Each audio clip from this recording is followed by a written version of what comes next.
நல்லா தானே போயிட்டு இருந்துச்சு. ஆமா, நீ என்ன படிக்கிற? ஃபைனல் இயருங்க. மாப்பிள நீ கேளு. ஆமா, நீ என்ன படிக்கிற? ஃபைனல் இயருங்க. மாப்பிள நீ கேளு. ஆமா என்ன படிக்கிற? Final year. ஆமா நீ கேளு. நான் படிக்கிற ஃபைனல் இயருங்க. நான் ஃபைனல் இயரும் இவரு ஃபைனல் இயரும் அவரு ஃபைனல் இயரும் இவரு ஃபைனல் இயரும் மொத்தமா சேர்ந்து எல்லாரும் காலேஜ் சீனியர்ஸா? ஐயோ பண்ணலாமா வேணாமா? நதுதானா திரணனா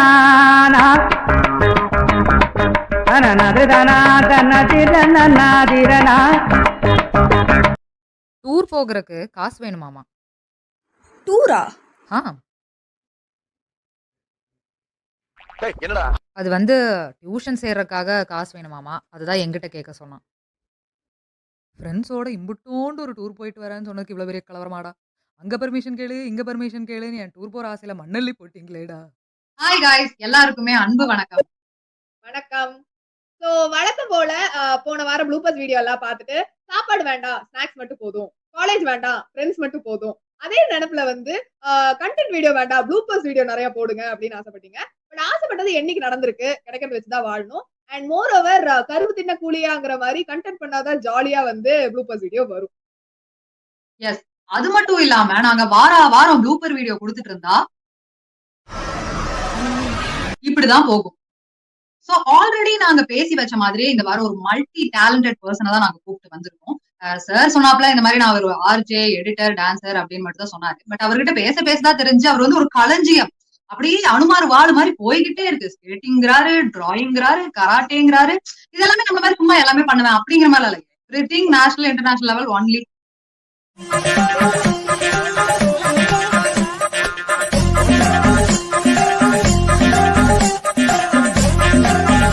அப்படி இருக்கு. அண்ட் ஆல்சோ ஜென்ரலா வந்து இந்த மாதிரி ஆர்டிஸ்ட் வரும்போது அவங்க கிட்ட அவங்களோட ஒர்க்ஸை வாங்கி ஒரு சின்ன ப்ரோமோ மாதிரி நாங்க போடுவோம். இவர் என்ன சொல்லிட்டாருன்னா, இத்தனை நாள் நீங்க பண்ணி அதெல்லாம் போதும், என் எடிட்ட நான் பாத்துக்கிறேன் அப்படின்னு சொல்லிட்டாரு. சோ அவரோட எடிட் அவர் கைகளிலே. Once upon a time, ஒரு ஊர்ல பாடல் பாடல் அப்புறம் கொஞ்சம் மாறல். பாய் கலக்கு கலக்கு தெருக்கு தெருக்கு பறக்கு பறக்கு நோக்கு நம்ம ஸ்டோரி. கிராக் மச்சான் நம்ம ஸ்டோரி. ஹாய் கைஸ், இன்னைக்கு இந்த எபிசோட ஹோஸ்ட் பண்ணிருக்குது நான் உங்க ஆர்ஜே விஜய். சோ இந்த எபிசோட் ஆஃப் ஜஸ்ட் அமிட்டோல யார் நம்ம கூட வந்திருக்கான்னு கேட்டீங்கன்னா, தம்பி நீ இன்னைக்கு கெஸ்ட்பா. ஆமால, சரி ஓகே சொல்லுங்க. நாங்க வந்து கெஸ்ட் கூப்பிட்டோம்னா ஒரு கான்ஃபரன்ஸ் கால் போட்டு क्वेश्चंस கியூரேட் பண்றதுக்கு வந்து டிஸ்கஸ் பண்ணுவோம். அவர்கிட்ட வந்து எப்ப டான்சிங் நீங்க ஆரம்பிச்சீங்கன்னு கேட்டப்ப அவர் சொன்ன பதில் வந்து எல்கேஜி அப்படின்னு சொன்னாரு. சோ அப்பையில இருந்தே வரா வரா பூச்சாண்டி அந்த மாதிரி பாட்டுகளோட நிறுத்தாம டான்ஸ் கிளாஸ்க்குள்ள நுழைஞ்சு இப்ப வந்து அவரோட டீம் கூட சேர்ந்து ஸ்கூல்ல போய் அசிஸ்டன்ட் கோரியோகிராஃபர் அளவுக்கு வந்திருக்காரு. So tell us about your dance journey and என்னெல்லாம் ஸ்டைல்ஸ் இப்போ பாத்துட்டு இருக்கீங்க? நீங்க சொன்ன மாதிரி தான் நான் எல்கேஜில தான் வந்து டான்சிங் ஆரம்பிச்சேன் அண்ட் இப்போ வரைக்கும் நான் கண்டினியூ பண்றேன். தென் காலேஜ்குள்ள போனதுக்கு அப்புறம் லைக் புதுசா நிறைய பேர் மீட் பண்ணேன், நிறைய கம்யூனிட்டி கிடைச்சது எனக்கு. அவங்ககிட்ட கிடைச்சதுக்கு அப்புறம் நம்மளுடைய ஃப்ரெண்ட்ஸோடைய சீனியர்ஸ் ஒருத்தர் இங்க டான்ஸ் வச்சிருக்காங்க, அங்க போயிட்டு புது புது ஸ்டைல்ஸ் நிறைய இன்ட்ரடக்ஷன் கிடைச்சது. சொன்ன மாதிரி சின்ன வயசுல வந்து இந்த பாலிவுட், சினிமாட்டிக், நம்ம ஊருக்கு குத்து அந்த மாதிரி தான் ஆடிட்டு இருந்தேன். இப்போ வந்து ஹவுசிங் அப்படின்னு கத்துக்கிட்டு இருக்கேன். தென் ஹிப்ஹாப் வந்து ஆப்வியஸ்லி போயிட்டு இருக்கு. ஹவுசிங் இந்த சென்ஸ் நம்ம லெக்ஸ் ஃபுட் ஹெல்ஸ் வச்சுமே பண்ற மாதிரி, லைக் கால் மட்டுமே யூஸ் பண்ணி பண்ற மாதிரி. ஸ்டேஜ்ல வந்து 6 to 7 minutes டான்ஸ் ஆடணும்னா நம்ம பாடி கண்டிஷன் வந்து ஃபிட்டா இருக்கும். சோ அதுக்கு என்ன மாதிரி ஸ்டெப்ஸ் எல்லாம் எடுக்கலாம்? லைக் ரெகுலர் பிராக்டிஸ் இருந்தாலே ஆப்வியஸ்லி நம்ம நிறைய அந்த ரொட்டீனை ஃபாலோ பண்ணிட்டு இருந்தாலே அந்த ஸ்டாமினா வந்து ஆட்டோமேட்டிக்கா நமக்கு கிடைச்சிடும். அது மட்டும் இல்லாம சின்ன சின்ன எஃபர்ட்ஸ் எடுத்தா போதும். லைக் ஒரு சர்க்கிட் எக்ஸசைஸ் பண்ற மாதிரி இருக்கட்டும், இல்ல வீக்லியான ஹைக்கிங் போற மாதிரி இருக்கட்டும், தென் ப்ராப்பர் வார்ம் அப் ஆகட்டும், தென் ஒரு பேசிக்கான ஒரு எக்ஸசைஸ் ரொம்ப பெருசா பண்ண வேணாம். லைக் பாடி பில்டர், அத்லெட்டிக்ஸ் அவங்க வச்சிருக்க அளவுக்கு வேணாம். உங்களோட செகண்ட் क्वेश्चन, சார் வந்து நம்மள மாதிரி சாதாரணமாலாம் எடிட் பண்ண மாட்டாரு. எடிட்டிங் பண்ணாலும் அதுக்கு நான் ஒரு கோர்ஸ் படிச்சு டிகிரி முடிச்சு அப்படி வேற லெவல்ல தான் பண்ணுவேன் அப்படின்னு இருக்காரு. இப்போ உங்களை சகல கலா வித்தைகளுக்குள்ள எடிட்டிங்க நுழைக்கணும் அப்படின்னு எப்படி உங்களுக்கு தோணுச்சு? எப்போதும் போல ரேண்டமா வந்து லைக் ஆனுவல் டே அதெல்லாம் வந்து நம்ம ஸ்கூல்ல வரும் இல்லையா? சோ அந்த மாதிரி நேரத்துல வந்து இந்த ப்ரோமோ எடிட் பண்ணுவாங்க. அந்த மாதிரி சீனியர் ஒருத்தர் வந்து ப்ரோமோ எடிட் பண்ணிட்டு இருந்தாரு. அப்ப நான் சின்ன பையன், ஒரு 8th 9th நினைக்கிறேன். அவர் பண்ணிட்டு இருந்த போது அந்த டூல்ஸ் எல்லாம் பார்க்க நல்லா இருந்துச்சு. சும்மா பார்த்தேன்.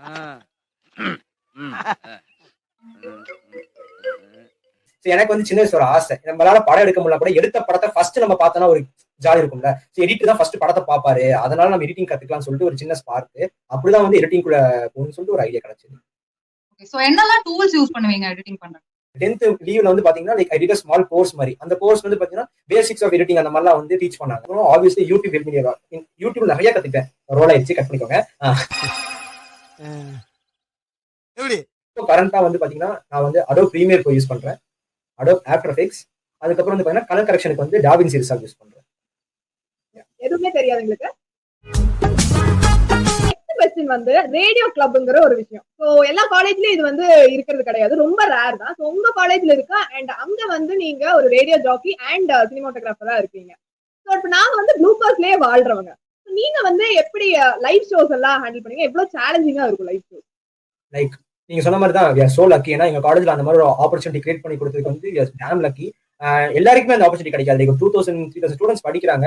ஸோ பெஸ்ட் 300 people தான் அந்த கிளப்ல இருக்க முடியும். ஏன்னா அந்த ரெக்ரூட்மெண்ட் அந்த மாதிரி இருக்கும். லைவ் ஷோஸ் நீங்க எடுத்த மாதிரி நீங்க சொன்ன மாதிரி டேரக்டாலாம் கொடுக்க மாட்டாங்க, எடுத்தோன்னே லைவ்ல வந்து கொடுத்துட மாட்டாங்க. ஸோ வந்து ரெக்கார்டிங் ஷோஸ் நிறைய பண்ணணும். இவ்வளவு ரெக்கார்டிங் ஷோ பண்ணாதான் இந்த லைவ் ஷோ அவங்க பண்ண விடுவாங்க. இந்த ரெக்கார்டிங் ஷோ பண்ணிட்டு இந்த டாஸ்க் முடிச்சாதான் இந்த லைவ் ஷோ வந்து இவங்க கூட போடுவாங்க. அந்த மாதிரி சொல்லி சில மாடியூல்ஸ்லாம் இருக்கு, அதெல்லாம் முடிச்சாதான் அந்த மாதிரி கிடைக்கும். இப்போ நம்மளே இப்போ ரெக்கார்ட் பண்ணிருக்கோம், எத்தனை டேக் போயிருப்போம் ப்ளூபர்ஸ் பார்த்தா தெரியும். நாங்க ஒரு ஈவென்ட் பண்ணிருந்தோம், 1 lakh வாய்ஸஸ் கலெக்ட் பண்றது. ஒரு வாய்ஸ் கலெக்ட் பண்றதுக்காக நாங்க ஒரு ஏரியாவுக்கு போனோம். அந்த ஏரியாவுக்கு போயிட்டு நான் பாட்டுக்கு வந்து ரேண்டமா ஸ்ட்ரேஞ்சர்ஸை மீட் பண்ணி கேட்க ஆரம்பிச்சிட்டேன். போயிட்டு நான் மைக்கை நீட்டி இந்த மாதிரி நான் காலேஜ் ஸ்டூடெண்ட் எக்ஸ்பிளைன் பண்ணிட்டேன். யா அப்படின்னா எனக்கு யான்னு சொல்லும் போது எனக்கு புரியல. அப்ப அவங்க கூட வந்து லைக் அவங்க வைஃப் இருந்தாங்க, குழந்தை. அப்ப ஆப்வியஸ்லி 3 ஆடியோ, ஒரு ஆள் வந்து 100 ஆடியோ எடுக்கணும்னா ஒரே இடத்துல 3 ஆடியோனா லைக் பம்பர் பேச மாட்டியான பம்பர் கட்ட மாட்டிய மாதிரி தான் நமக்கு. அப்போ என்ன பண்ணோம்னா நாங்க இதை பண்றோம், பயங்கரமான மாற்றம் உருவாக்க போறோம் எல்லாம் சொல்லி ஒரு 5 நிமிஷத்துக்கு இன்ட்ரடக்ஷன் கொடுத்து 3 ஆடியோ வாங்குறதுக்கு எல்லாம் கொடுத்துட்டு சார் நீங்க சொல்லுங்க என்ன நினைக்கிறீங்க கேட்டபோது அவர் வந்து கொஞ்சம் நைம் அப்படின்னு சொல்லி ஹிந்தியில சொல்லிட்டாரு எனக்கு. நீங்க தான் பம்பர கட்ட மாட்டையா? ஏறத்துல அப்படிதான் மாறிடுச்சு, போட்டாங்க லைவ்ல போட்டாங்க. சரி, ஓகே. உங்களோட அடுத்த கொஸ்டின் என்னன்னா, நீங்க வந்து இப்படி ஆர்ஜே எடிட்டிங் டான்சிங் இதெல்லாம் பண்ணிட்டு இருக்கும்போது இவ்வளவோ பண்ணும்போது நீங்க வந்து முக்காவாசி டைம் வந்து போன்லயே ஸ்பெண்ட் பண்ண வேண்டியிருக்கும், லேப்டாப் பார்த்துட்டே இருக்க வேண்டியிருக்கும், ஒரே உட்காந்து இருக்கிறான், படிக்கவும் மாட்டேங்கிறான், என்னதான் பண்ணுவானோ தெரியல அப்படின்னு நிறைய பேர் பேசுவாங்க. நிறைய டிஸ்கரேஜ்மெண்ட்டும் வரும். அதெல்லாம் எப்படி ஹேண்டில் பண்ணுவீங்க? இப்போ ஆர்ஜிங்கே பண்ணாலுமே நான் கொஞ்சம் நல்லா ஆர்ஜிங் பண்ணிட்டு நிறைய பேருக்கு தெரியுற மாதிரி எதாவது பண்ணா obviously they'll be happy. Okay ஏதோ யூஸ்ஃபுல்லா பண்றான்னு சொல்லிட்டு எடிட்டிங் பண்றேன், அதையும் நான் வந்து கமர்ஷியலைஸ் பண்ணி ஒரு ஃப்ரீலான்சிங் மாதிரி பண்றதுனால அமௌண்ட் எனக்கு கிடைச்சுனா அது ஒரு எண்ட் ரிசல்ட்டா அவங்களுக்கு காமிச்சா ஓகே இவன் வந்து சும்மா மட்டும் பண்ணாம லைக் ஒரு மணியை வந்து கொடுக்குறான். ஆப்வியஸ்லி ஃப்ரெண்ட்ஸ் இருப்பாங்க, சொந்தக்காரங்க இருப்பாங்க, நிறைய பேர் இருப்பாங்க, ஒப்பீனியன்ஸ் நிறைய சொல்லுவாங்க, எண்ட் ரிசல்ட் நல்லா கொடுக்குறான்னு சொல்லிட்டு ஒரு பாசிட்டிவ் ஸ்பிரிட்டோட போயிடுறது. ஓகே, சோ இப்போ இந்த ஃபைனல் क्वेश्चन வந்து அந்த நீங்க சொன்னதுல இருந்தே தான் இவ்வளவு எக்ஸ்ட்ரா ஒரு பார்ட்டா இருக்கும்போது கண்டிப்பா நமக்குங்கிற ஒரு ரெஸ்ட்ரிக்ஷன்ஸ் வச்சுட்டு டைம் மேனேஜ்மெண்ட் வந்து ஒரு இம்பார்ட்டன்ட் ஆஸ்பெக்டா இருக்கு. சோ அது கூட சேர்ந்து செல்ஃப் டிசிப்ளின். சோ அதுக்கு வந்து நீங்க ஸ்கெட்ச் போடுவீங்க. ஆப்வியஸ்லி கேலண்டரிங் நான் வந்து ரொம்ப லைக் ஒரு பெரிய ரிச்சுவலா நான் ஃபாலோ பண்றேன். கேலண்டரிங் நான் கரெக்டா டைம் பிளாக் பண்ணுவேன். அட் த சேம் டைம் வந்து நிறைய இந்த செல்ஃப் ஹெல்ப் புக்ஸ், இந்த ராபின் சர்மா அந்த மாதிரிலாம் வந்து ஒரு காலத்துல நானும் டைம் எல்லாருக்கும் இருக்கு, 24 hours தானே நமக்கு இருக்கு லைக் எல்லாரும் மாதிரியும். பட் எப்படி நிறைய சக்சஸ்ஃபுல் பீப்புள்லாம் வந்து இந்த மாதிரி வந்து கரெக்டா டைம் பிளாக் பண்றாங்கன்னு சொல்லிட்டு தெரிஞ்சுக்க ஆசைப்பட்டேன். அட் த சேம் டைம் இப்போ நீங்க பண்றீங்க பாத்தீங்களா, நிறைய ஆர்டிஸ்ட் எப்படி அவங்களுடைய ஆர்ட் வந்து அப்ரோச் பண்றாங்கன்னு சொல்லிட்டு இப்போ இந்த மாதிரி வந்து நிறைய பாட்காஸ்ட் நான் கேட்பேன். வந்து நான் அகாடமிக்ஸும் பாத்துக்கிறேன், நான் இதையும் பாத்துக்கிறேன் சொன்னா ஒரு டைம்ல ஏதாவது ஒண்ணு நம்ம நோக்கி போய் தான் இருக்கணும். நான் சென்ட்ரியா இருக்கேன்னு சொன்னா பேலன்சிங் ஒண்ணே கிடையாதுன்னு அவங்க சொன்னாங்க. டான்ஸ் பண்ணும்போது நான் எடிட்டிங் பத்தி நினைக்க மாட்டேன், எடிட்டிங் பண்ணும்போது டான்ஸ் அந்த மாதிரி சொல்லிட்டு நான் கன்ஃபியூஸ் பண்ணிக்க மாட்டேன். நான் மல்டி டாஸ்கிங் வந்து கம்மி பண்ணது காரணமே அதுதான், ஏதாவது ஒன்று கான்சென்ட்ரேட் பண்ணி பண்ணணும்னு சொல்லிட்டு. அண்ட் இப்போ 3 குறைச்சிக்கிட்டேன். சங்கர் சாரோட படம் எப்படி யூனிக்கா பிரம்மாண்டமா அப்படி இருக்குமோ நம்மளோட விஜய் சங்கரும் அப்படி அந்த அளவுக்கு வளரணும் அப்படின்னு சொல்லிட்டு எங்க ஜஸ்ட் அண்ட் மியூட்டட் சார்பா நாங்க வந்துட்டு வாழ்த்துறோம். எடிட் பண்ணும்போது ஒரு சின்ன வேண்டும், அந்த கம்பி கட்டுற கதை அந்த இது மட்டும் போட்டுக்கோங்க, சொல்லி முடிச்சோம். ஓகேவா? Okay, thank you so much for having me and it was fun. At the same time thank you for recognizing talents. உங்களோட பேஜ் நான் பார்க்கறேன், நிறைய பேர் நீங்க வந்து ஃபாலோ பண்றீங்க. சின்ன டாலன்ட்ஸா இந்த மாதிரி காமிக்கும்போது like we'll get some shout outs at the end. நிறைய பேருக்கு நாங்க தெரிய வருவோம். Thank you so much guys. Thank you. I don't ever slow up, no I don't take shit. I got no love for the fakeness. If you wanna play tough and wanna hate this, I'll always show up. I don't ever slow up, no I don't take shit. I got no love for the fake. Extra கரிக்குலம்ல full ஃப்ளெஜ்டா இருந்த ஒருத்தர் time ஆக வளர அவர் ஸ்கில்ஸை வந்து கம்மி பண்ணிட்டு laser sharp ஃபோக்கஸை வந்து செலுத்த ஆரம்பிச்சாரு. ஸோ சைனாக்காரன் வந்து அதை கண்டுபிடிச்சான், ஜப்பான்கார வந்து இதை பண்ணா அப்படின்னே சொல்லிட்டு இருக்காம நம்ம இந்தியன் குழந்தைங்க வந்து இந்த மாதிரி வேரியட் ஆப்பர்ச்சுனிட்டிஸை வந்து எக்ஸ்ப்ளோர் பண்ண பேரண்ட்ஸ் வந்து கண்டிப்பா அலோவ் பண்ணுவோம். எஸ், பேரண்ட்ஸ் வந்துட்டு இன்ஜினியரிங்ல தான் ஸ்கோப் இருக்கு, மெடிசன்ல தான் ஸ்கோப் இருக்குன்னு தள்ளி விடாம எங்களை மாதிரி குழந்தைகளோட ஆசைகளையும் கன்சிடர் பண்ணணும். அண்ட் குழந்தைன்னு சொன்னோன்னா ஒரு குழந்தைய பத்தி கண்டிப்பா சொல்லியே ஆகணும்.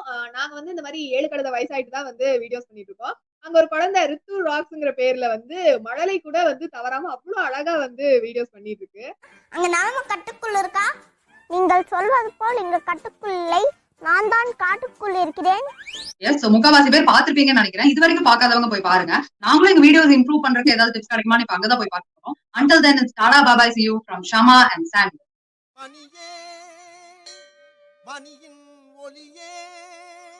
இது just and muted powered by final years. Tata. Tada.